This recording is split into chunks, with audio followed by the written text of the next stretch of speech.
Welcome back.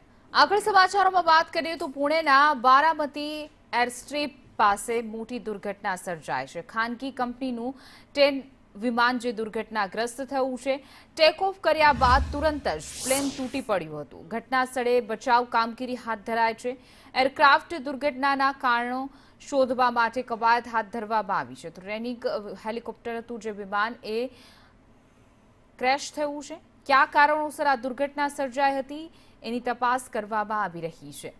પુણેની આ ઘટના બની છે. જો કે સદનસીબે જોઈ શકાય કે રહેણાંક વિસ્તારમાં નહીં પરંતુ ખુલ્લા મેદાનમાં આ વિમાન દુર્ઘટનાગ્રસ્ત થયું છે. ખાનગી કંપનીનું ટ્રેનર વિમાન હતું. ટેક ઓફ કર્યા બાદ તુરંત જ પ્લેન તૂટી પડ્યું હતું અને એક પ્લોટમાં જઈને ખાબક્યું છે. ઘટના સ્થળે બચાવ કામગીરી હાથ ધરવામાં આવી છે. એરક્રાફ્ટ દુર્ઘટનાના કારણો વિશે હવે તપાસ કરવામાં આવી રહી છે.